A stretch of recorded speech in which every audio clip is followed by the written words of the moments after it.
ओम श्री कृष्णाय परमात्मने नमः। श्रीमद्भगवद्गीता अथ प्रथमोऽध्यायः। अर्जुन विषादयोगः।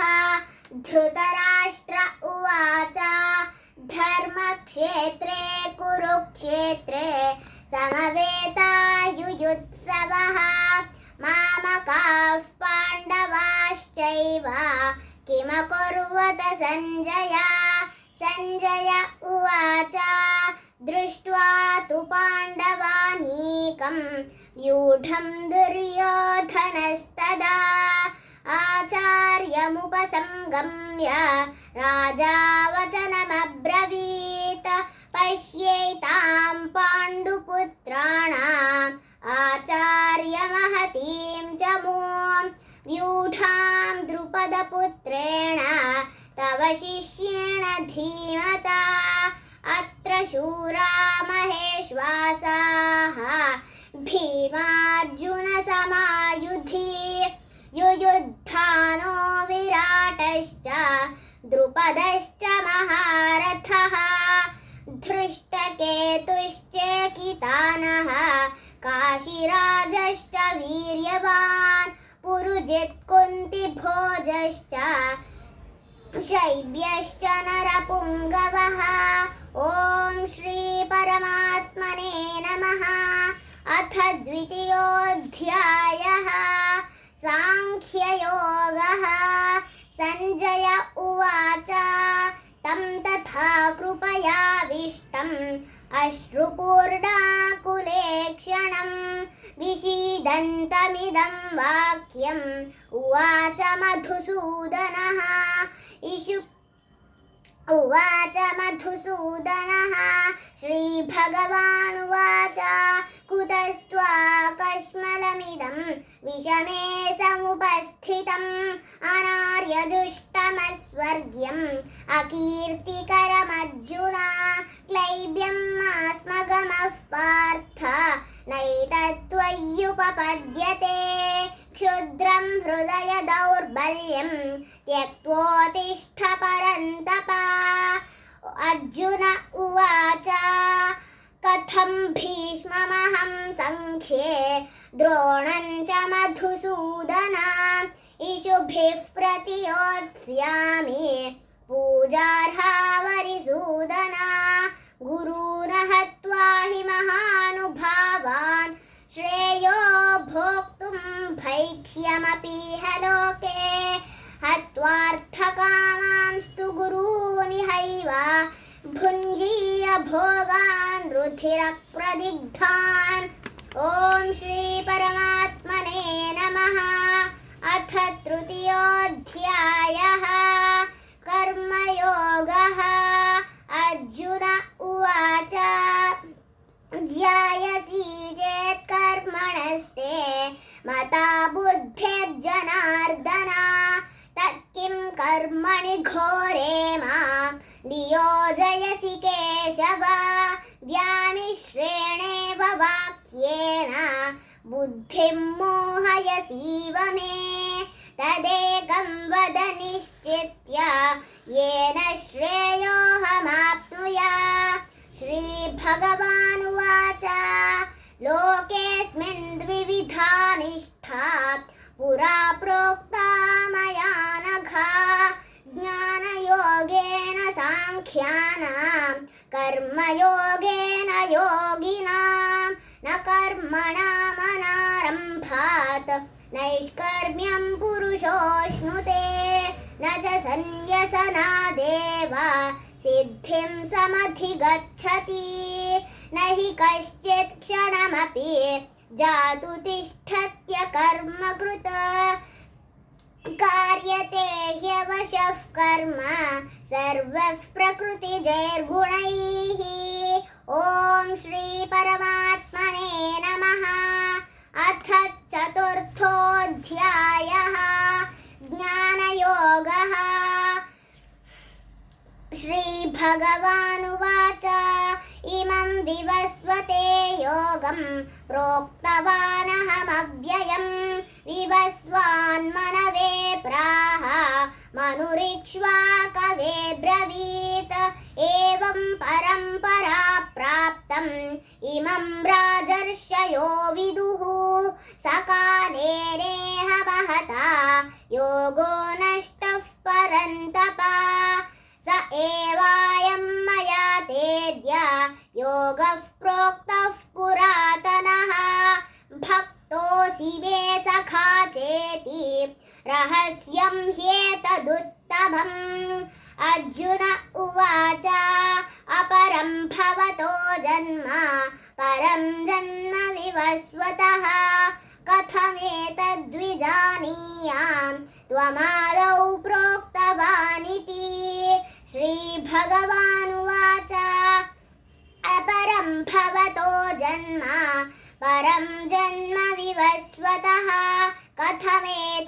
कथमेतद्विजानीयाम् त्वमादौ प्रोक्तवानिति श्रीभगवानुवाच बहूनि मे व्यतीतानि जन्मानि तव चार्जुन तान्यहं वेद सर्वाणि न त्वं वेत्थ परन्तप ॐ श्री परमात्मने नमः अथ पञ्चमोऽध्यायः कर्मसन्न्यासयोगः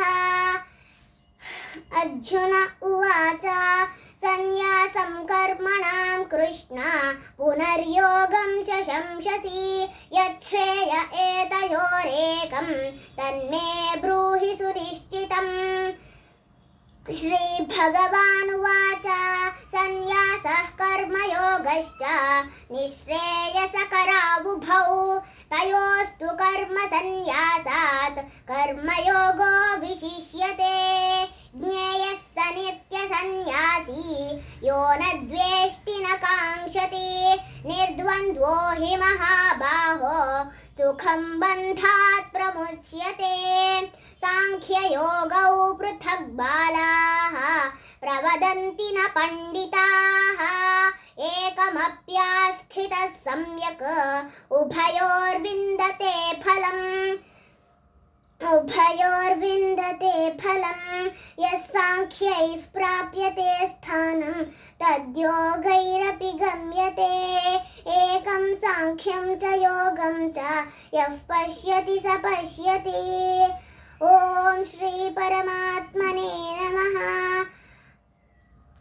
अथ षष्ठोऽध्यायः आत्मसंयमयोगः श्रीभगवानुवाच अनाश्रितः कर्मफलं कार्यं कर्म करोति यः स सन्न्यासी च योगी च न निरग्निर्न चाक्रियः यं सन्न्यासमिति प्राहुः योगं तं विद्धि पाण्डव न ह्यसन्न्यस्तसङ्कल्पः योगी भवति कश्चन आरुरुक्षोर्मुनेर्योगं कर्म कारणमुच्यते योगारूढस्य तस्यैव शमः कारणमुच्यते यदा हिनेन्द्रियार्थेषु न कर्मस्वनुषज्जते सर्वसङ्कल्पसन्न्यासी योगारूढस्तदोच्यते उद्धरेदात्मनात्मानं नात्मानमवसादयेत्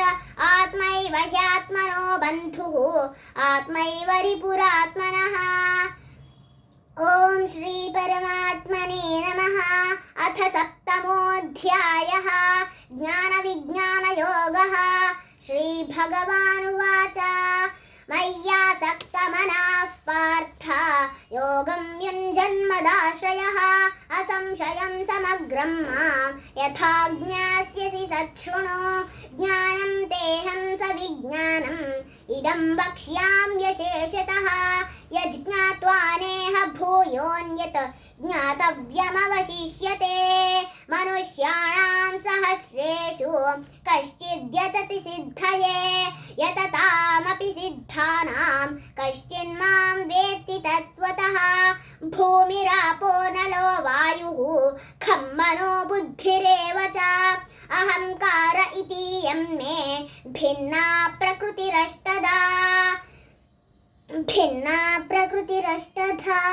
अपरेयमितस्त्वन्या प्रकृतिं विद्धि मे परां जीवभूता ययेदं धार्यते जगत्।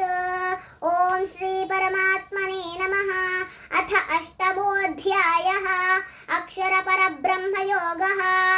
अर्जुन उवाच किं तद्ब्रह्म किमध्यात्मं किं कर्म पुरुषोत्तम अधिभूतं च किं प्रोक्तम् अधिदैवं किमुच्यते अधियज्ञः कथं कोत्र देहेऽस्मिन् मधुसूदन प्रयाणकाले च कथं ज्ञेयोऽसि नियतात्मभिः। श्रीभगवानुवाच अक्षरं ब्रह्म परमं स्वभावोऽध्यात्ममुच्यते भूतभावोद्भवकरः विसर्गः कर्म संज्ञितः अधिभूतं क्षरो भावः पुरुषश्चाधिदैवतम् अधियज्ञोऽहमेवात्र देहे देहभृतां वर अन्तकाले च मामेव स्मरन् मुक्त्वा कलेवरं यः प्रयाति समद्भावं याति नास्त्यत्र संशयः। ॐ श्री परमात्मने नमः। अथ नवमोऽध्यायः राजविद्या राजगुह्ययोगः। श्रीभगवानुवाच इदं तु ते गुह्यतमं प्रवक्ष्याम्यनसूयवे ज्ञानं विज्ञानसहितं यज्ज्ञात्वा मोक्ष्यसे शुभात्। राजविद्या राजगुह्यं पवित्रमिदमुत्तमं प्रत्यक्षावगमं धर्म्यं सुसुखं कर्तुमव्ययम् अश्रद्धधानाः पुरुषाः धर्मस्यास्य परन्तप अप्राप्य मां निवर्तन्ते मृत्युसंसारवर्त्मनि मया ततमिदं सर्वं जगदव्यक्तमूर्तिना मत्स्थानि सर्वभूतानि न चाहं तेष्वस्थितः न च मत्स्थानि भूतानि पश्य मे योगमैश्वरं भूतभृन्न च